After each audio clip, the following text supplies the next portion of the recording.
urira none nibwo buhamya. So iyo umaze gukizwa ugasenga ugasoma ijambo ry'Imana. Meza TV ryohera abagukurikiye.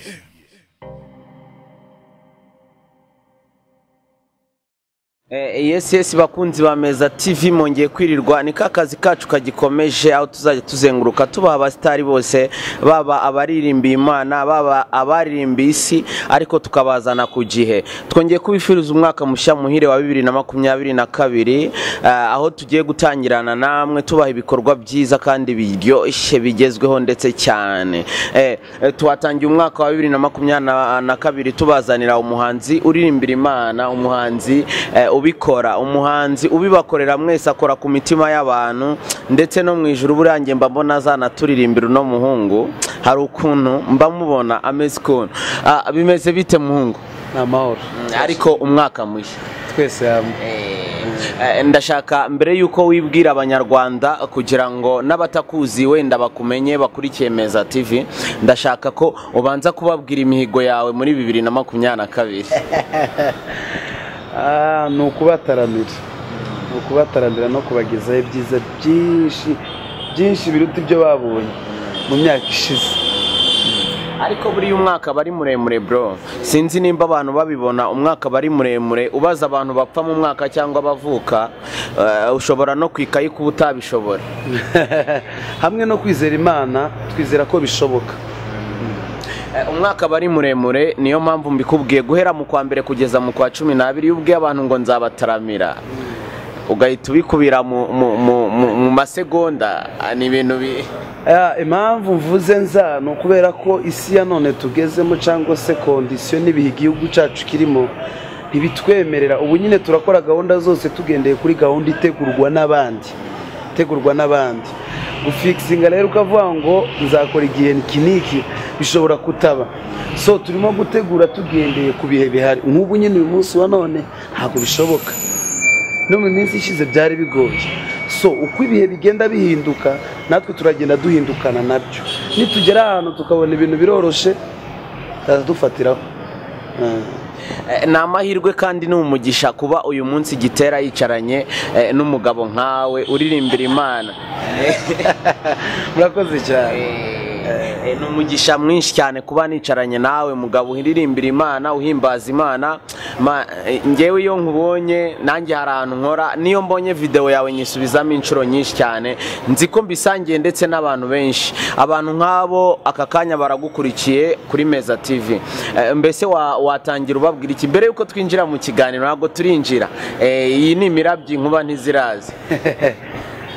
Amarirurira urira none nibwo buhamya bwawe bw'ejo. Ibibazo ufite none nibwo buhamya bwawe bw'ejo. Tumbira Yesu niwe gisubizo cy'ibibazo wibaza ku buzima bwawe. Amarira warize umwaka ushize 2020 nibwo buhamya bwawe bwa 2020. Ase uniyo waba udafite amatwi buriya ufite n'abagusobanurira kumva ntago byakugora kuko ikinyarwanda uvuga cyumvwa na buri muntu wese ushobora kucyumva. Kandi ngewe ndagushimiye cyane. Okay, noneho twinjiye mu kiganiro utangiye ubaririmbira kugira ngo bakwibuke n'abatari bakuzi wenda bakumenye. Amazina? Nitwa Aime Frank, ndi umuririmbyi uririmba indirimbo ziramya zigahimbaza Imana. Ndi umuramyi mu yandi magambo. Nibyo abantu bamenyeho cyane mu buzima busanzwe. Ndi umukristo ndakijijwe sengera Kimironko muri Foursquare Gospel Church. Niyo nkorera umurimo w'Imana, niyo mbarizwa. Birenze kuri ibyo ndi umusiribateri nayo makuru. Ari kuri ku isoko. Ndi ku isoko bikomeye. Ndi ku isoko cyane. Aka nimero kawe dusoza uraza kukabaha abantu bakeneye umuhungu nkawe. Aka nimero ni kure ndaza kubereka inzira ya bugufi. Ya bugufi cyane. Yes. Yes, okay. Twakoze ibiganiro byinshi, dukora ibiganiro byinshi, na n'ubu ngubu turacyakora. Umugabo nka Frank ni ubwa mbere tukwakiye kuri Meza TV. Ese natwe nibura watwakiriye? Ndabakiriye cyane, ndabishimiye rwose. Wowe utarakanda subscribe, turakwibutsa gukanda subscribe kuri Meza TV kugira ngo dutangirane umwaka wa 2022. Abahungu bawe bateretse ku gasongero, niyo ntero ubu ngubu ni ku gasongero, ntabwo ari hejuru. Nibyo kabisa. Okay, anga turi Gisenyi, anga turi imbere ya kamera za Meza TV. Twakiriye umuramyi n'umuhimbazi w'Imana yitwa Frank. Nta muntu utamuzi uretse udakurikira ibintu bijyanye n'iby'Imana hari nibwo waba utazi Frank. Ariko reka twinjira mu kiganiro. Ubundi umaze igihe kingana iki mu muziki kuri hit cyane? Murakoze cyane. Nagiye hanze kugira ngo abantu bamenye. Ha minsi myinshi irashira. Nejo ni umwaka ushize 2020. Nibwo twakoze cyane, turakora tugize Imana tubona birakunze. Ariko kuramya no guhimbaza Imana n'ubuzima bwanjye kuva nkiri umwana muto. Nakuriye mu rusengero, nkora umurimo w'Imana, ndirimba muri korali z'abana. Nyine ariko mbona ari ibintu bisanzwe biri aho ngaho. Ngenda nkura mbona ni ibintu bifite imbaraga. Ariko kubw'amahirwe 2020 ni nkabwa Imana navuga yakuyeho akarido, abantu baratumenya binyuze kuri social media cyane. Binyuze kuri social media turamya duhimbaza Imana. Akenshi simba ndi njyenyine, ndi kumwe n'undi mu type yitwa Musabwa abarimo gucuranga piano. Niwe tuba turi kumwe, ariko nyine ntabwo turi kumwe, ntabwo twazanye hano. Ni nk'icyo gihe abantu bamenye cyane 2020 kandi n'ubu turakomeje. Ndizera ko ejo n'ejo bundi ni heza.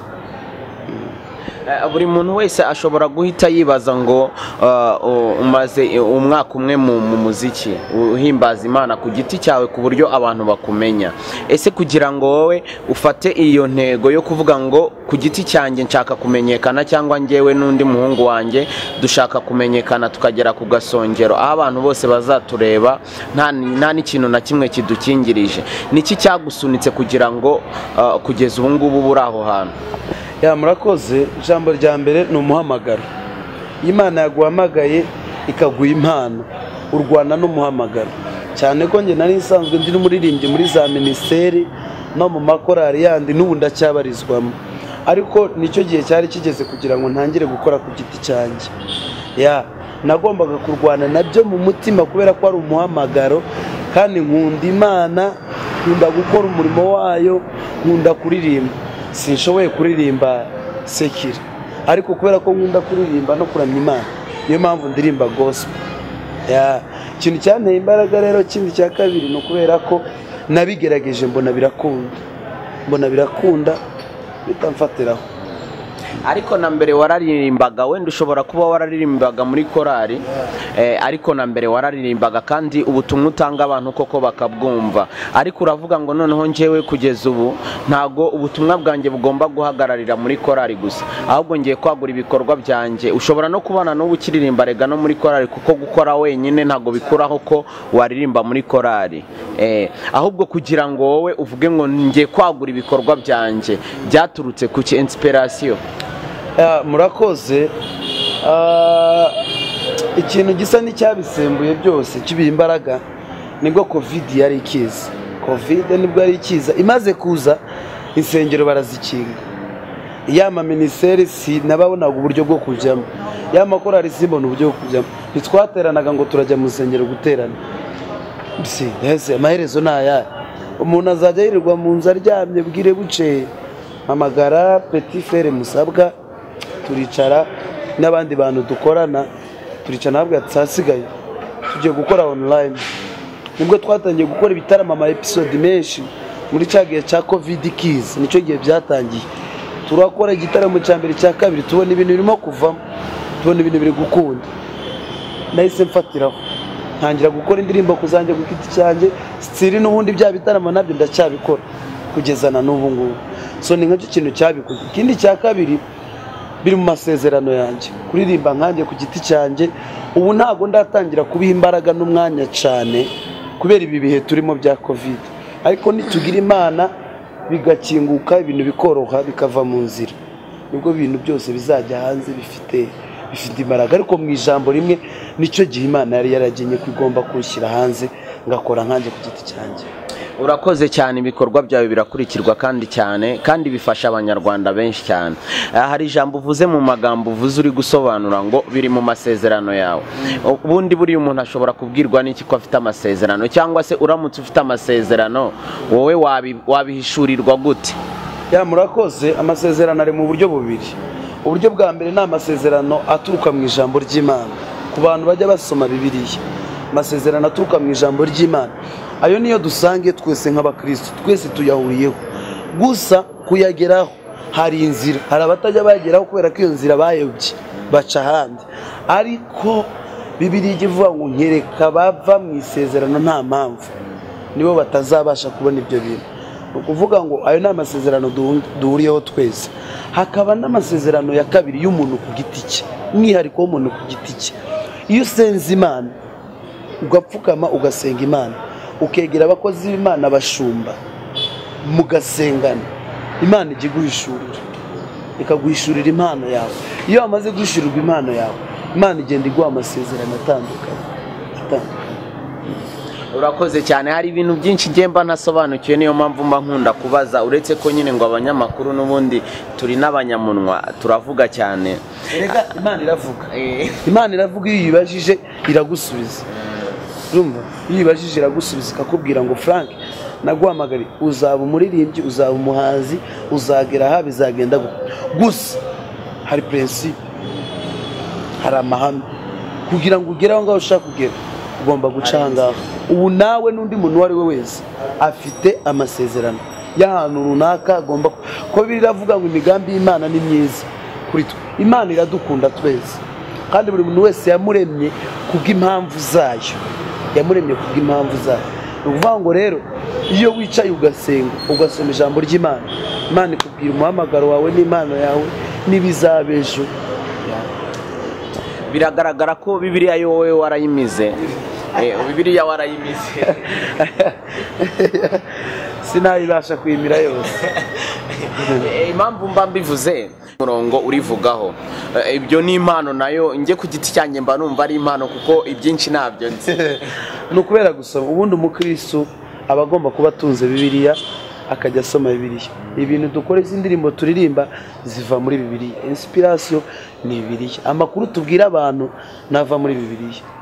Nk'ubu nje ngasanga umwana ahangaha urushye, uremererewe, ufite ibibazo, nkaza ngo wenda niba ari ukumufasha nkamufasha, nkahenza nkamubwira ngo Imana iragukunda, nkamubwiriza ubutumwa bwiza. Iryo jambo ku murenge ntibari kubwira, ku kagari ntibari kubwira, mu isoko ntibari kubwira, nta handi. Ni umwihariko wa Bibiliya. Umuntu ufite Bibiliya arasoma, n'igitabo kirimo ubuzima butagaragara, budafatwa gutya n'amaboko, ariko ufata ukabushyira mu mitekerereze n'imyizere yawe, bikaguhindukira ubuzima. Bibiliya. Ariko se umuntu ashobora kuba umuhanzi w'indirimbo z'Imana atazi Bibiliya? Birashoboka, kubera impano, kubera ko nkanjye inspiration yanjye nje soma Bibiliya. Hari n'abandi rero bahimba badakoresheje Bibiliya, akicara gutya akumva amagambo araje, nanjye bijya bimbaho rimwe na rimwe, ukumva ijambo riraje, ariko ya magambo ageze aba muri Bibiliya. Nubwo utasomye Bibiliya ngo ubikure muri Bibiliya, ya magambo ageze ava n'ubundi akomoka muri Bibiliya. So iyo umaze gukizwa ugasenga ugasoma ijambo ry'Imana, ibindi byose birakunda. Umaze iminsi mikeya mu muziki wo guhimbaza no kuramya Imana, ariko hari abantu benshi bamaze igihe kinini mu muziki, bishatse kuvuga ko hari n'abatumye muri wowe wumva ko ugomba kuririmbira Imana ku giti cyawe, kugira ngo ubutumwa bwawe ufite muri wowe abantu batabasha kwakira noneho babwakira. Urugero rw'umuhanzi wakubereye inspiration kugira ngo winjire mu muziki wo kuramya no guhimbaza ni? Murakoze. Nuko nabikubwiye, ikintu cya mbere cyanteye imbaraga nuko nari maze guhishurirwa ko ari impano yanjye. Hanyuma ku bigendanye n'abahanzi nkunda, abahanzi bose baririmba gospel ndabakunda kandi ndabubaha, kuko n'abakozi b'Imana. umuhanzi wanyensipiye cyane kurusha abandi ni umumama w'umutanzaniya bita Roza Muhando. nawe utamuzi? Roza Muhando buriya hari ikintu mwigiraho. Undi muhanzi wa kabiri Israel Mbonyi, nshobora kuba naratangiye kuririmba mbere ye kuko njye nakuriye mu rusengero ndirimba mu makorali za minisiteri, ariko bitewe n'igihe namumenyeye kuko kuva no mu bwana bwanjye umuhanzi wajya kuzamuka aririmba gospel najyaga mpita mumenya. Uriya mutipe ashobora kuba yaraje Imana imutiza igihe ahagurukana imbaraga nyinshi n'igikundiro cyinshi n'amavuta menshi, turamukunda twese. Ni ukuvuga ngo ariko ashobora kuba yaratangiye wenda nka nyuma yanjye bigereranyije n'igihe njye natangiye, wenda njye byari bitarakunda kumfatisha, ariko nawe ndamukunda. Icyo yankundishije gusoma ijambo ry'Imana, kubera ko indirimbo nyinshi ahimba ubona ko azikura mu ijambo ry'Imana. Roza Muhando icyo namukundije yanyigishije gukora umurimo w'Imana n'imbaraga zawe zose n'umwete. Ubona aririmba avuye inyuma nta kintu na kimwe yasize. N'abandi barahari ba Aime w'Imana, ba Pasteur Bizimana, ba Prosper Ngomezi, buri muhanzi umuntu afite icyo amwigiraho. Uvuze kuri Roza Muhando ukoze hasi unyibutsa ibuye. Roza Muhando uramuzi? Roza Muhando igihe amaze mu muziki urakizi? Roza Muhando abantu yafashije bose urabazi, ariko bigira gutya baravuga ngo Roza Muhando yakoze amafuta ya naya acibwa mu itorero, bigenda gutya. Roza Muhando icyo gihe acibwa mu itorero yarakikwenspira buriya? Sasa abanyamakuru cyangwa se n'ibinyamakuru bikunda kwandika ibintu bitandukanye. Njye Roza Muhando ni inshuti yanjye kandi cyane, tujya tuvugana ku manywa na nimugoroba igihe cyose. Biriya bintu byabaye ni akagambane k'abantu bamwe, aparitimi y'abantu babikora ukuntu babikoze. Biriya bita ngo yari afite ngo yakoreshwaga n'imbaraga z'ikuzimu ngo bakamusengera ngo ahubwo nababimutayeho ubwabo bashaka kumusiga icyasha. Urumva? Gusa kubw'imbaraga z'Imana n'ubuntu bw'Imana ntibyamufata. Ni umuririmbyi n'ubu arakomeje kugeza na n'ubu. Biriya bintu ni ikinyoma, nta gihamya byari bifite. Urakoze cyane kuba ndi kumwe nawe kandi ukabusobanukiwe ibyitorero n'ibijyanye n'ivugabutumwa no kuramya no guhimbaza, byose urabisobanukiwe. Ndaza kukubaza ngo mbese ubundi guca umuntu buriya mu itorero biremewe? Oya, ntabwo byemewe, kubera ko Bibiliya iduhamagarira. Imana yadutumye kuzana nabo yari hanze ahubwo batararizamo tukabazana mu itorero. None se umuntu yaza mu itorero uko Bibiliya bivuga, iravuga ngo mugenzi wawe nagwa cyangwa se nahura n'ikintu kimuca intege uzamwegera umuganirize, natakumva umuteze bene so mumuganirize muhugure mugarure. Urumva? Natabyumva mu musengere, nananirwa ku giti ciwe sava, ariko ntabwo ari byiza guca umuntu mu itorero. Mwese wakura umuntu kumanuka nubanga umuhaye Satani, ubukoze iki? Nta kintu ubukoze. Nanjye nubwo ntazi Bibiliya cyane abantu ntibabingayire, ariko nzanayimenya igihe kiracyahari, kubera ko igihe Imana izaguhamagarira ntabwo uba ukiza, ariko iyo uguhamagaye uritaba. Ntabwo nubwo wayisuzugura ugomba kuyitaba. Ariko njyewe nzi ko na Yesu yaje kugarura intama zazimiye. Yaje kugarura intama zazimiye. Ntabwo rero wavuga ngo umuntu, wenda tuvuge n'urugero ngo umuntu ngo bamufasha asambana cyangwa se bamufasha yiwe, wamubwira ngo tsoka ugende, wowe ukijijwe umumariye iki? Ni ukuvuga ngo uramubwiye ngo noneho genda ubikore byose, genda ukore ubumwishe umurangije. Ibyiza rero iyo acumuye uramwegera ukamubwira ati mwene da, ibintu wakoze ni icyaha, ibintu tupfukame dusabe Imana imbabazi, hasigaye tuganire turebe ikintu twakora kugira ngo iki kintu utazongera kukigwamo. Ubumwereye imbuto kandi ibyo bijya bituma n'abandi batarakizwa. Niko Bibiliya ivuga ngo nibabona imirimo yanyu myiza bahere ko bahindukire bahimbaze so Mwijuru. Ukabona se biterwa n'iki kuba idini runaka cyangwa itorero runaka rishobora guca umukristo waryo kubera yuko ngo akora ibintu bitandukanye n'amahame yaryo? Ijambo nyamukuru ushingiye kuri Bibiliya ni ukutamenya no kudahishurirwa no kudasobanukirwa ibyo baba barimo. Bibiliya ivuga ngo abantu banjye bararimbutse bazize kutamenya ukuri. ukuvuga ngo hari igihe usanga abapasiteri benshi, abavugabutumwa benshi, abaririmbyi benshi, abantu benshi bakora umurimo w'Imana tubikora kubera ko twabyisanze, swata ababyeyi bacu twasanze babikora, cyangwa se tubona birimo umunyenga, cyangwa se tubibonamo amafaranga, cyangwa se tubibonamo 6, ariko ntitujye deep ngo dushake amakuru kuri ibyo bintu. Ni ukuba badafite amakuru ku ijambo ry'Imana. Ubundi umukristo iyo ahuye n'umutego nk'uwo, garura amaso inyuma, ibi ijambo ry'Imana rivuga iki kuri ibi bintu? Kuko nta kintu Bibiliya itavugaho. Ivuga iki kuri ibi bintu? Ugasoma ukamenya uko twari ibintu. So iyo umuntu afashe umuntu wakoze ikintu akamuca, akamutuka, cyangwa akamusabye akamuteza abantu, ubu uri umupagani kumurusha. Umuntu nakora ikosa, umuntu nakora icyaha, umuntu nta kintu kibi kibaho umuntu azakora, aho kugira ngo umwereke neza umugarure, ukajya kumuvuga no hanze, ahubwo ukajya kumutararana, uri umupagani kumurusha. Kuko ntaho mutandukaniye nawe. Yaguye mu cyaha, yaguye mu mutego, akeneye wowe kugira ngo asubiragire imbaraga. None nawe ahubwo uramusunitse umutaye mu rwobo. Ibyo rero bikorwa n'abantu batagira gute, batamenya. Cyangwa se usanga hari abantu biga baje mu bintu by'Imana, baje muri business, birimo amafaranga, biradutunze, ariko iyo bijemo intumbero prioritary business biragupfana. Wasaba iki cyangwa se waha ubuhe butumwa buri muntu wese uri mu itorero ariko utekereza gutyo cyangwa ibintu bigira gutyo? Nyace bugufi asoma ijambo ry'Imana, ubundi niryo ribamo amakuru yose. Soma ijambo ry'Imana, nurangiza gusoma ijambo ry'Imana ugira adresse y'ahantu barizwe usengera n'abashumba bakuyoboye, icyo kugira ngo icyo utazi usobanuze abashumba bakuyoboye.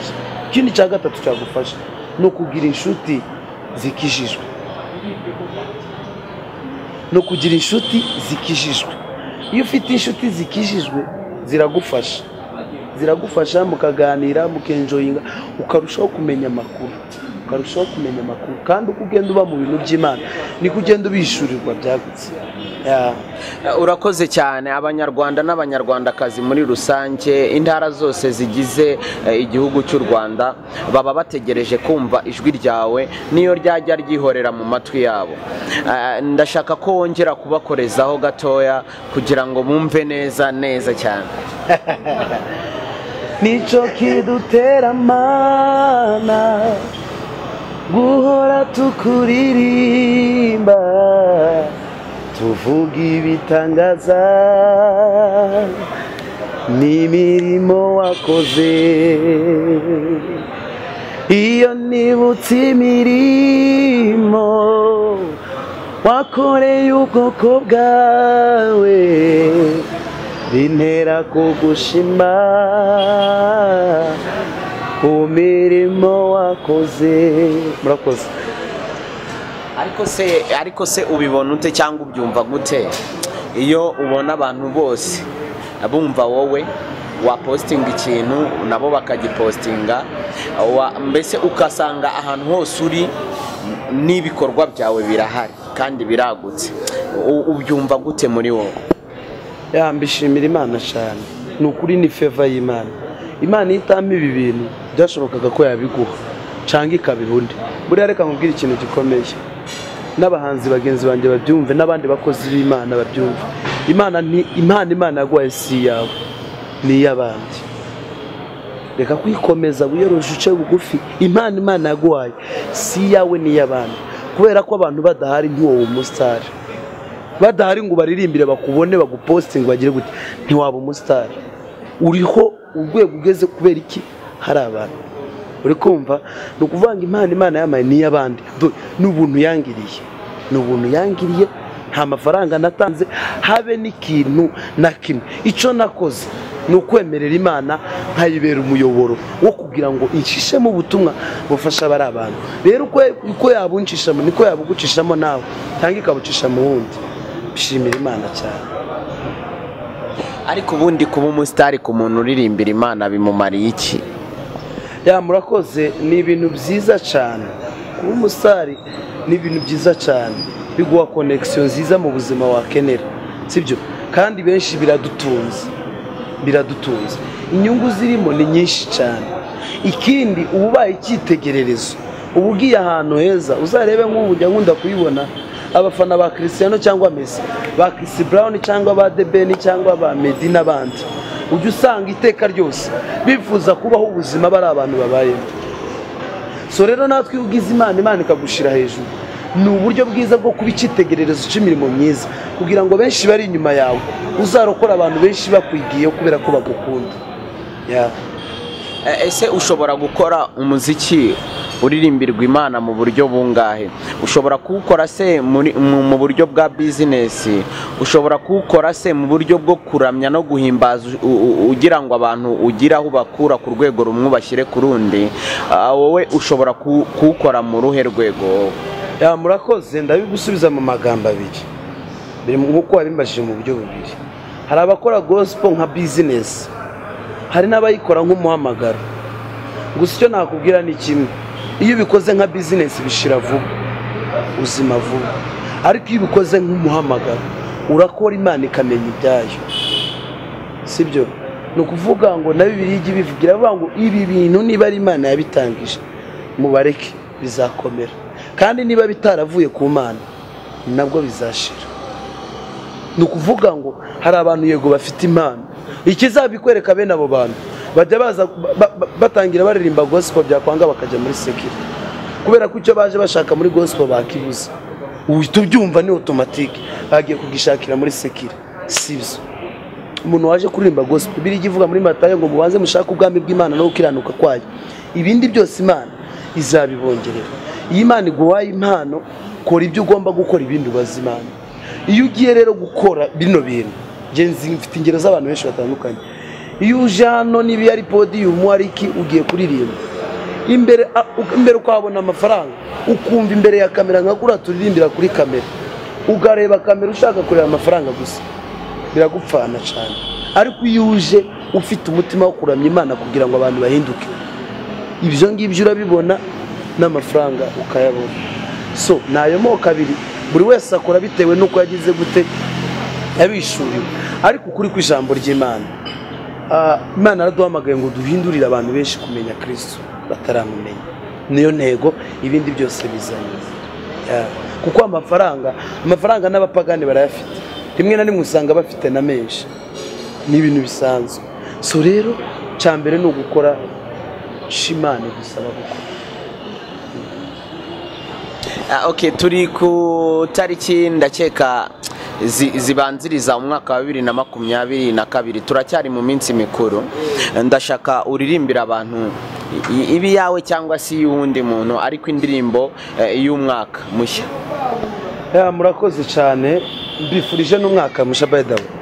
Aribagiye abantu bose abanyarwanda, mbifurije umwaka mushya. Abantu badukurikiye mukore subscribe, mukore share, mukore like na comment, ibintu byose naryo nivuga butumwa. Abakristo mutumarike, abakristo mutanga iryo turo. No kuvuga ngo iyo tubonye ibinyamakuru nk'ibi ngibi bidufasha kugira ngo biduhuze n'abantu dukunda n'abadukunda, ariko tutabona uburyo bwo kubonana, dukwiye kubashigikira, sibyo? N'uburyo bwo gushigikira abahanzi baririmba gospel. Cyo nababwira cyambere, umwaka musha muhire, Imana izabaremera ubuhamya bw'ejo, mugani wiriya ndirimbo. Hanyuma iyi ndirimbo nabaririmbira nsoza yo kubatura y'umwaka.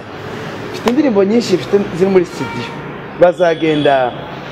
bazagenda bazibona, ariko nabatura akaririmbo ka kera abantu bose bazi, keza kavuga ngo urugendo Imana yatangije ikaba ari nayirurangiza, unyemerere Mana ngendane nawe, mu butayu nta byiza bibayo.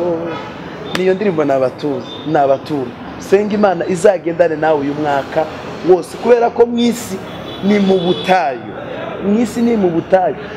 Muririmbyi indirimbo yo mu gitabo ivuga ngo nta mahoro yuzuye wabona muri isi, kwa data niho gusa hasendere amahoro, ni ukuvuga ngo nukenera kuzagira amahoro atarimo ibibazo n'ibikigeka n'upfa ukaja mu ijuru. Naho tukiri mu isi uzahura n'ibibazo, uzahura n'ibibazo n'intambara dutegerezwa guhura nabyo. Ahantu utazahura nabyo ni mu ijuru. Icyo dusabwa ni iki? Ni ukusenga Imana ikazaguha amahoro yo mu mutima, ukagendana n'Imana muri uyu mwaka, ikabana nawe. Ndumva aricyo nababwira. Murakoze. Ariko urakoze cyane ibyo uvuze n'ibyo abantu baba bakeneye ubundi kumva mu buzima bwa buri munsi, atari ukuvuga ngo araryamye, ngo ari mu kazi, ngo ari guhinga. Ibintu wowe uvuze n'ibyo umuntu aba akeneye kumva.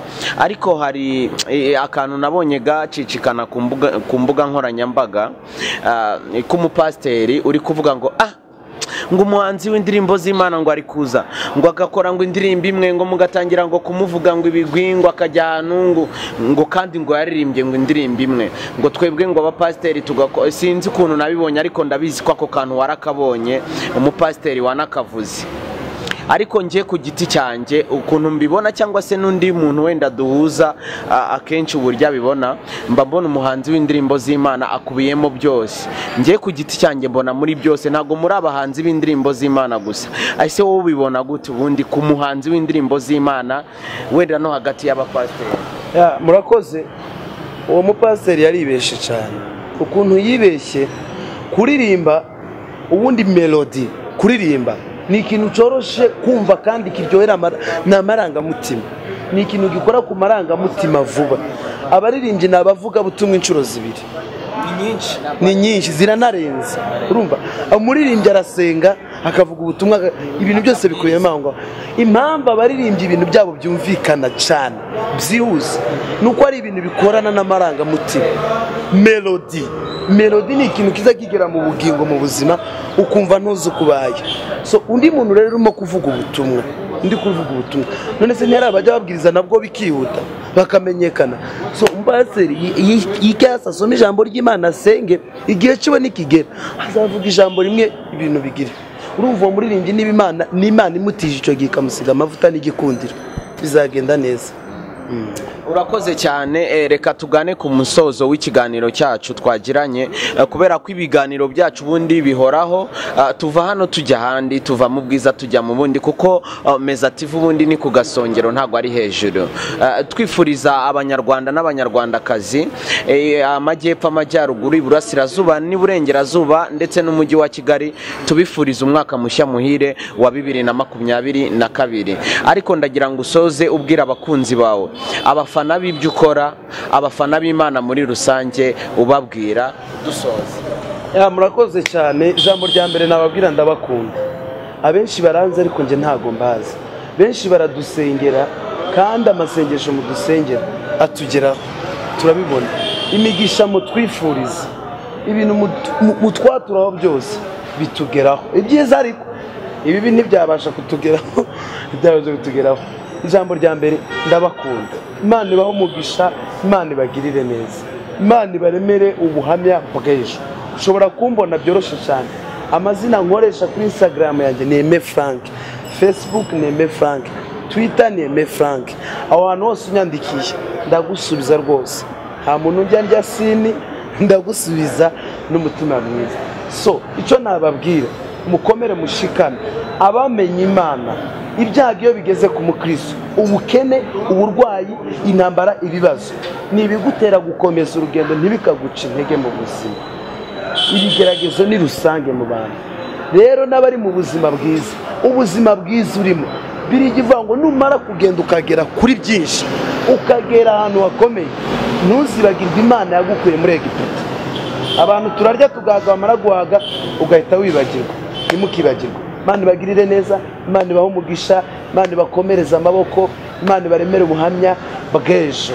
Ushobora kumbona ku mbuga zitandukanye, nkoreraho channel Iwacu Film, cyangwa se channel yanjye Aime Frank Official, cyangwa se mu materaniro dukunda n'ibitaramo bitandukanye. Murakoze. ntabwo nasoza ntabarije abanyarwanda kuko hari ikibazo nzi neza ko bose bari kwibaza, abakristo bose muri rusange. Ntabwo nasoza ntabarije abanyarwanda bose muri rusange, kandi aka kanya turimo ndabahagarariye bose. Aho ari hose itorero ryose asengeramo, ndashaka kumubariza ngo mbese aka kanya cyangwa se n'akazaza aramutse agutumiye mu materaniro uzuririmbira abakristo, waboneka? Ese bisaba iki? Naboneka kuko n'icyo Imana yamamagariye gukora. Nta na kimwe bisaba kuvugana ukamenyesha mbere, tukavugana uburyo tuzaza. Ndaboneka cyane rwose, mbayeho kubera abakristo, kuko ndi ku isi kubera icyo Imana yamamagariye. Ntagikoze rero naba nkoze amakosa. Uzakenera kuntumira mu rusengero, mu rugo iwawe, niba ugira ikanisa ryo mu nzu iwawe, aho ariho hose, yaba umuntu ufite umukristo umwe cyangwa babiri cyangwa batatu, pfa kuba ari ukuvuga ubutumwa bwiza. Nzaza rwose, tuzabivugana, zahageze. Urakoze cyane, kandi nkwifurize umwaka mushya muhire wa 2022. N'ikindi, Imana igumye igufashe mu byo ukora byose, aho uteye intambwe igusunike cyangwa se inatera imbere yawe, kuko yo irabishoboye byose, ikugeze ku cyo yaguhamagariye. Icyo wifuza gukora izajya ikukubira inshuro 7 mu izina rya Yesu. Murakoze cyane, Imana bamugisha. Meza TV ryohera abagukurikiye.